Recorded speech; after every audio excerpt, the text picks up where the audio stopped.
L'Antarctique a toujours exercé une attraction magnétique sur les explorateurs de tous bords. Depuis 30 ans, l'Astrolabe, un brise-glace français, leur permet d'atteindre cette terre glacée et la base scientifique de Dumont-d'Urville en Terre Adélie.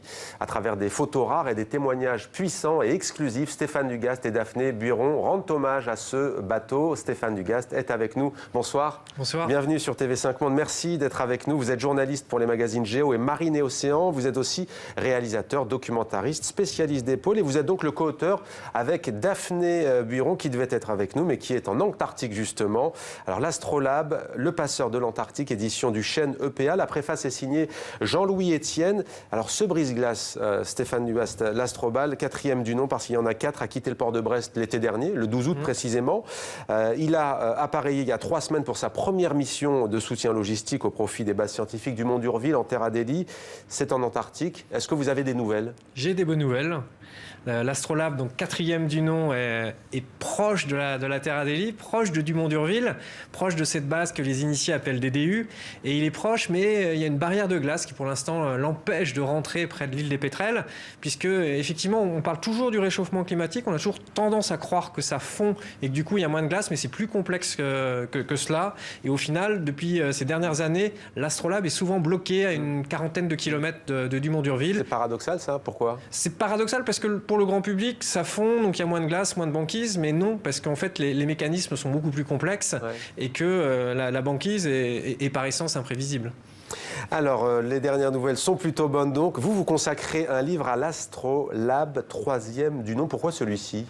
Parce que ce bateau, il a servi la logistique polaire française, c'est méconnu, il a servi les sciences polaires, puisque figurez-vous que depuis une dizaine d'années, depuis l'année polaire internationale 2006-2007, la science polaire a pris toute son importance. On vient de parler du réchauffement climatique, c'est aussi grâce au pôle que l'homme a pris conscience que peut-être la planète se réchauffait, en tout cas que les changements étaient très accélérés. Et l'Astrolabe, de 88 à 2017, va permettre à des hivernants et permettre à des passagers d'aller étudier l'Antarctique, étudier la glace, étudier les animaux, on voit là, les manchots, étudier en fait ce continent si mystérieux sur lequel l'homme finalement connaissait peu de choses. Tiens, comme ça, vous dites on voit des manchots, alors là, vous avez un moyen mémotechnique pour pas qu'on se trompe. On est en Arctique ou en Antarctique. C'est vrai que souvent les gens confondent. Qu'est-ce que vous pouvez nous donner comme conseil? Arctique, du grec arctos, l'ours. Ouais. Donc il y a des ours en Arctique et l'anté-arctis, donc le contraire de l'Arctique. Vous avez des manchots et non pas des pingouins. Alors décrivez-nous ce bateau qu'on a vu, qu'on va revoir à l'image. Comment est-il? Qu'est-ce qu'il caractérise? On l'appelle un brise-glace. Alors on dit que c'est un brise-glace. On a un petit peu simplifié. C'est plus complexe que ça parce qu'il y a des catégories de brise-glace.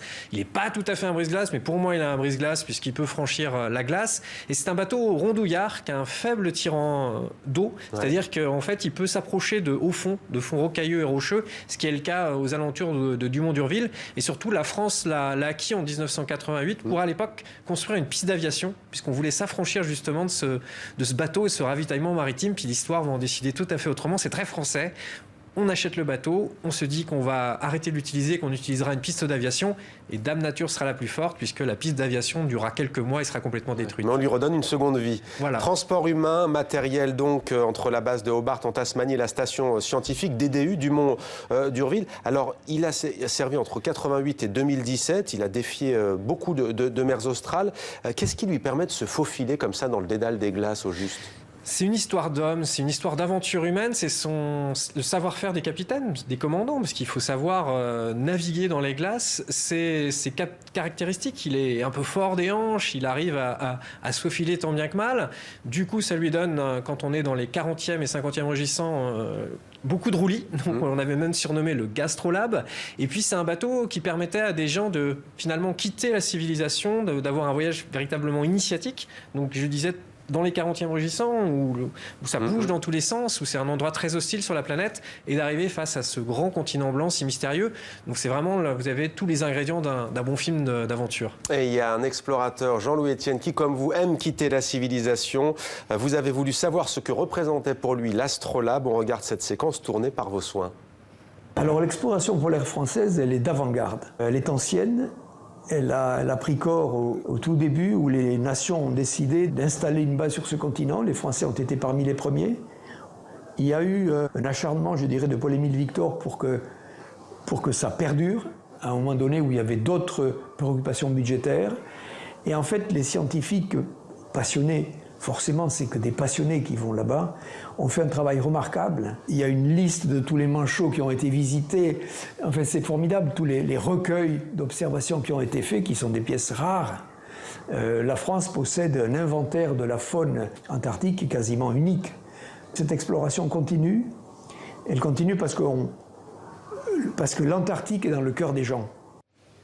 Stéphane Dugas, pourquoi est-ce que vous avez voulu associer Jean-Louis Etienne à cet hommage à l'Astrolabe? Il signe la préface et vous lui donnez la parole, pourquoi? Alors certains vont m'en vouloir, puisque Jean-Louis Etienne n'a pas navigué sur l'Astrolabe, Jean-Louis Etienne n'a pas été un hivernant à DDU, mais pour moi, Jean-Louis Etienne, c'est l'explorateur des pôles.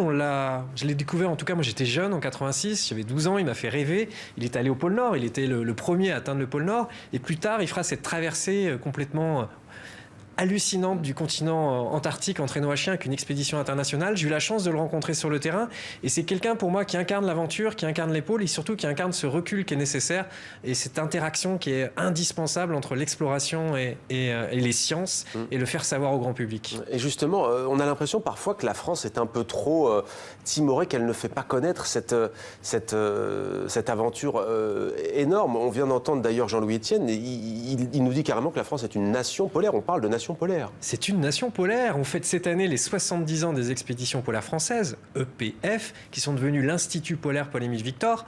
Et c'est les EPF, donc maintenant l'IPEF, qui affrète l'Astrolabe. Et c'est cet institut, cette structure qui a permis à la France d'envoyer sans discontinu depuis 1956 des hivernants, des scientifiques, des logisticiens pour aller étudier en Antarctique. Et bien avant, il y a d'abord donc le premier Astrolabe, la presque mythique frégate de Jean-François de la Pérouse, vous l'avez cité, disparue dans les îles Salomon en 1788.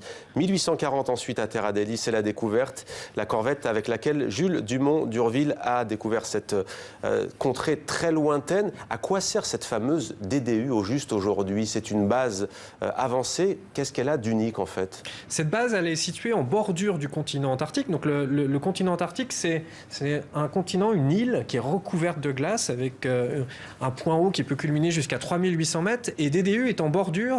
Et les Français s'étaient installés là il y a 70 ans parce que le site était idoine, approprié pour aller pouvoir mener des raids sur cette calotte glaciaire attenante.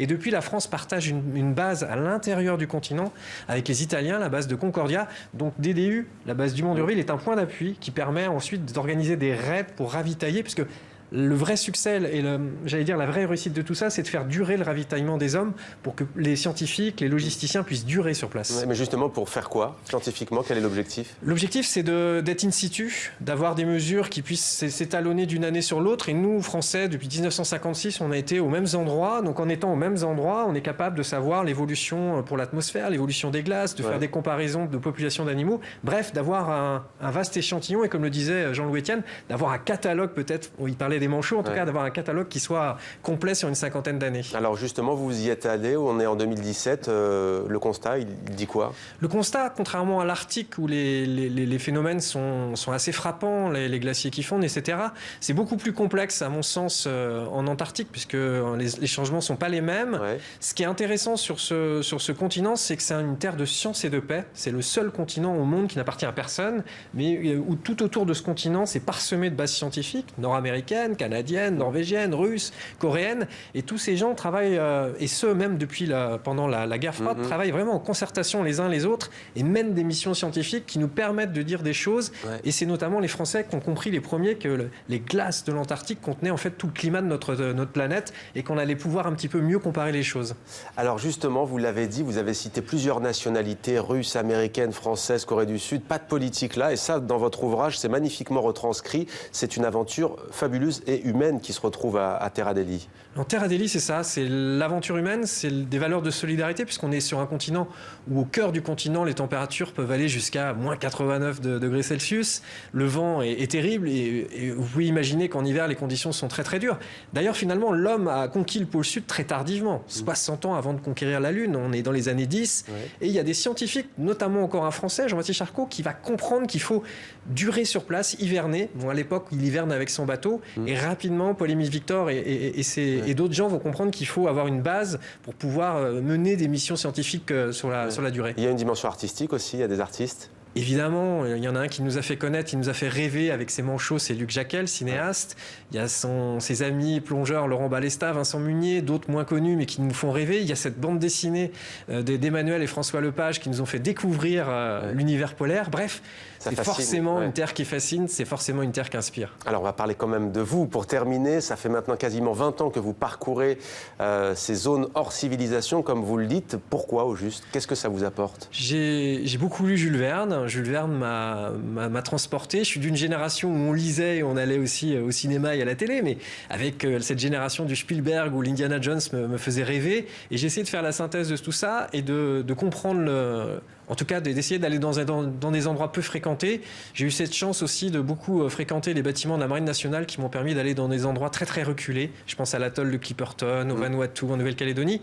Et à chaque fois que je suis allé dans ces endroits, j'étais au contact d'une nature qui était fascinante, mais qui était aussi parfois hostile, parfois dangereuse. Et je comprenais qu'on était dans une époque où les changements vont vite. Je prends l'exemple de Clipperton, j'y suis allé 3 fois. Et en 15 ans, cet atoll maintenant est jonché de déchets plastiques. L'écosystème a complètement changé et la montée des océans est palpable. Et on est sur un tout petit caillou. Et tout ça vous fait dire qu'on est dans une époque où la nature, en tout cas la défense de l'homme dans son environnement est plus essentielle et importante que jamais. Vous disiez hostile parfois, certes. Qu'est-ce que vous avez dû vivre de plus difficile?